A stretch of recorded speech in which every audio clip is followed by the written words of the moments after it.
legalizing marijuana. So here they sell it to the people of California as a, obviously, if you want to smoke pot, you'll be allowed to smoke pot. That's fine. That's one thing. But the other way it was sold to people who don't smoke pot necessarily is that, hey, it'll bring millions and millions of dollars into the coffers of Sacramento, the capital of California. Apparently, it's not turning out that way.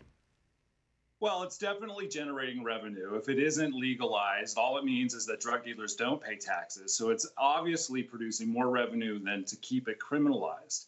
So it's not that it isn't producing revenue, it is. And it's been too short a period of time to find out exactly how much revenue it will produce. But 8 months into the legalization of marijuana in the great state of California, the Golden State, the numbers aren't looking so good. They're not looking exactly the way it was packaged. So 8 months in, the revenue that's brought in by the sale of marijuana legally is about $82 million. That's the first 6 months of 2018. Projected was $185 million. Those huge revenues, at least now, are going up in smoke. Do you see them changing down the road?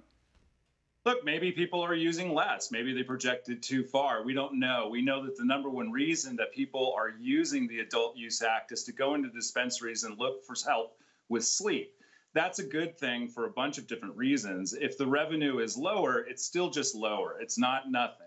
It's an important thing. And it's also important to understand that California has not raised taxes on alcohol since 1991.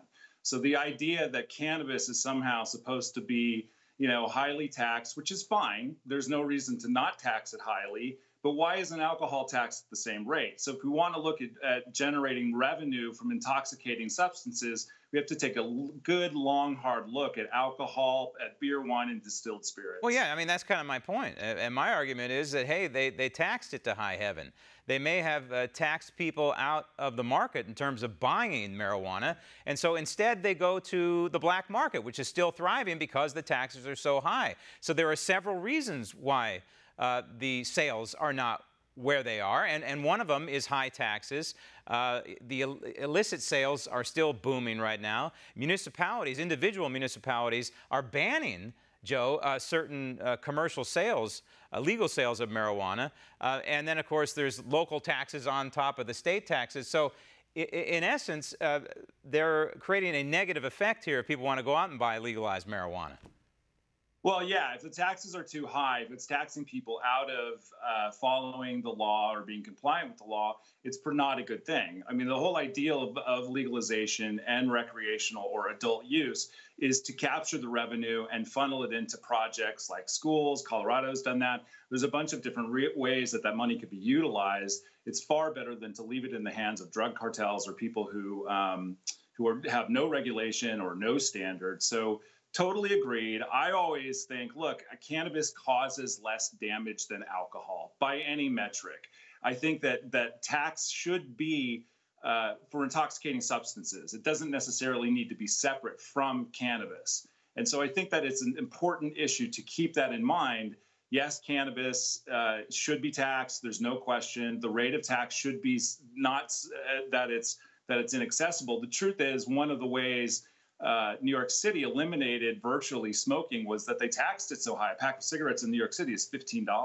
Yeah. So well, they've eliminated sales in New York City. People just go to another state. For the most part, they've eliminated sales, but they've also eliminated the health risk and and so on. So there's never any easy answers. Look, it's a government overreach to tell an individual how or if to intoxicate themselves. Well, or to smoke cigarettes. And I think that smoke cigarettes or not. That's right. That's an individual choice. The same way to drink beer or wine, distilled spirits, or to use cannabis. I think the bugs need to be worked out. It is only 8 months. The projections are under what was originally projected. But that doesn't mean that things can't be adjusted so that it's a benefit for all concerned. Well, it was packaged to the people of California. This industry is a $7 billion, marijuana industry is a $7 billion industry. It probably still is. The unfortunate part is most of that it's occurring under the table in the black market. Joe, thanks. Want to see more videos like this? Click on the link below and subscribe to One America News on YouTube. And call your cable provider and kindly demand that One America News is added to your lineup. Call and subscribe today.